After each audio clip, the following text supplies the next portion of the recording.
Salut et bienvenue dans cette vidéo concernant le pardon. Je suis tellement en joie de pouvoir te transmettre ce que j'ai reçu ces derniers jours concernant cette énergie, cette vibration qu'est le pardon. Et qui peut être une voie tellement royale vers la paix en soi, l'amour de soi et la souveraineté.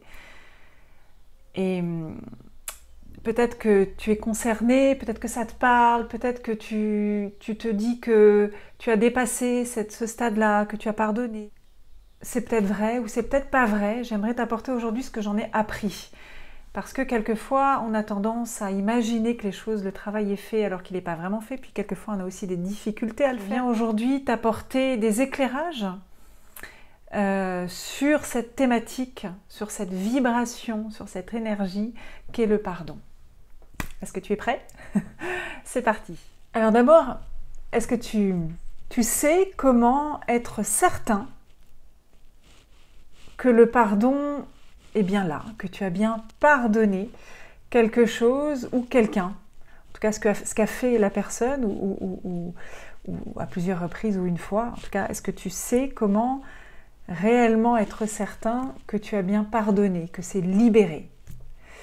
Eh bien, c'est quand plus rien ne se passe, quand tu es confronté à cette personne ou à ce qu'elle a fait. Quand tu en parles, si émotionnellement tu sens que ça ne vient plus te chercher, si quand tu vois cette personne, c'est calme à l'intérieur, alors tu peux considérer que le pardon a bien été fait. Alors, j'aime pas ce terme faire, mais le pardon est bien là. Que l'énergie du pardon est bien ce qui nourrit ta relation à cette personne, même si tu n'as plus de relation, hein, attention. Mais il existe toujours une relation subtile entre une personne avec qui tu as vécu des choses et même si tu ne la vois plus, eh bien c'est encore là, évidemment.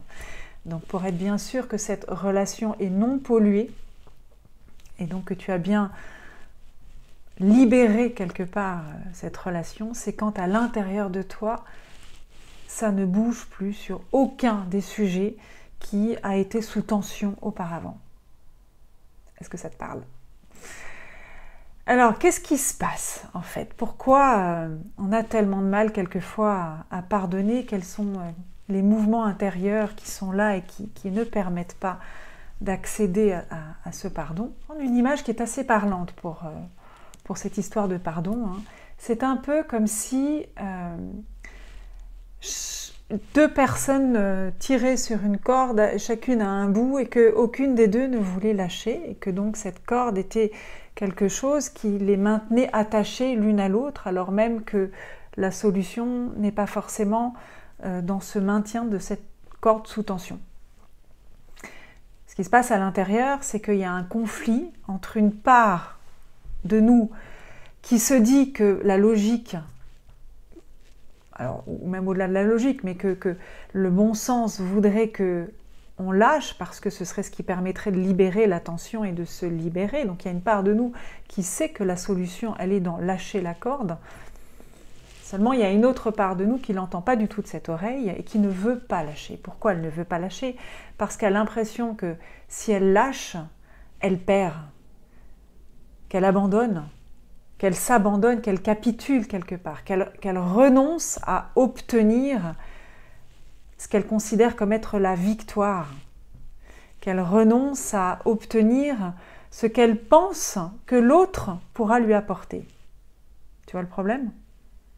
Le problème, c'est que cette part-là, elle se rend dépendante de l'autre. Elle attend quelque chose de l'autre. Et dans ce mouvement d'attente, eh bien, elle se met dans une posture de victime quelque part. Hein, quand on attend quelque chose, quand on est persuadé que c'est l'autre qui a les clés de notre bien-être et de notre délivrance, eh bien, c'est clairement la posture de la victime qui attend, qui remet son pouvoir dans les mains de l'autre et qui attend que l'autre la délivre. Alors tout le problème, il est là, parce que cette attente, elle est insupportable. De nous est coincée dans cette posture d'impuissance, dans son insatisfaction, dans son sentiment de trahison, dans son sentiment d'abandon, dans sa colère, en tout cas dans toutes ces énergies-là, elle baigne là-dedans et elle n'en sort pas, et elle ne veut pas en sortir en plus, hein, parce que elle a peur quelque part Il y a aussi beaucoup de peur. Hein. Elle a peur que si elle lâche, elle n'obtiendra pas ce dont elle a besoin, ce qu'elle pense avoir besoin pour vivre. Pour sortir de ça, il y a 3 clés essentielles. Il y a prendre conscience du problème, c'est-à-dire prendre conscience de ce que le non-pardon amène. Hein, amène cette posture de victime, etc., ce que je viens de te dire. Donc il y a, première étape, la prise de conscience des bénéfices à lâcher, des bénéfices à pardonner et des conséquences du non-pardon. Ça, c'est un. La deuxième étape, c'est de prendre en considération cette part de toi qui a peur de lâcher. Donc c'est une part qui, quelque part, est en souffrance, elle est dans le manque. Hein. C'est donc de la prendre en considération, d'entendre ce qu'elle a à raconter de son histoire, hein, quelles sont ses souffrances et à quels endroits elle a souffert. Hein. C'est ça. Et d'aller mettre là où il y a du manque, de la peur et de la souffrance, eh bien de l'écoute, de l'empathie, de l'amour et de la sécurité. Donc c'est un peu ton rôle à toi d'aller apporter tout le réconfort dont a besoin cette part pour qu'elle puisse lâcher, pour qu'elle soit en sécurité pour lâcher.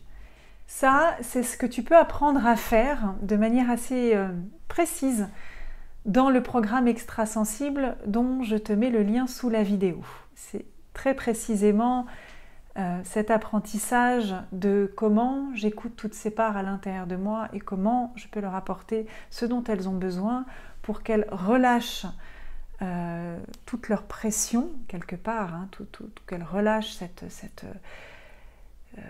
cette souffrance et ce manque de sécurité et qu'elles puissent te laisser l'accès à autre chose. Et la troisième étape, c'est justement l'accès à cette autre chose. Et cette autre chose, c'est quoi? C'est cette âme, cette part divine en toi, ce sage intérieur quelque part. Hein. Donc la troisième étape, c'est d'aller te connecter à cet espace à l'intérieur de toi, cet espace souverain, cet espace sage, cet espace qui est plein d'amour. Parce qu'en t'y connectant, tu te connectes à son message qui est qu'à l'échelle des âmes, il n'y a pas de victime, il n'y a pas de bourreau, il n'y a que co-création, il n'y a que des co-créateurs, il n'y a que des choix d'âmes, des âmes qui ont choisi d'aller expérimenter telle ou telle difficulté pour apprendre à les transmuter, à les transformer, pour apprendre à en faire des ressources, pour apprendre à transmuter le plomb en or, quelque part. Le message, c'est que nous avons à intégrer que bien souvent, ce qu'on reproche à l'autre, c'est quelque chose qu'on a déjà commis nous-mêmes, sur l'autre, il y a longtemps, maintenant, dans cette vie, dans une autre. Et que donc, on a quelque part autant à se pardonner qu'à pardonner à l'autre. Et que peut-être, le vrai pardon consiste à mettre un genou à terre et à d'abord se pardonner pour arriver à pardonner à l'autre. J'espère que ce que je viens de te dire te parle, t'aura donné les éclairages nécessaires pour que tu puisses avancer sur ton chemin ou que tu puisses aller chercher les outils que je te propose dans ce programme en l'occurrence. Je te souhaite une très belle journée et je te dis à bientôt.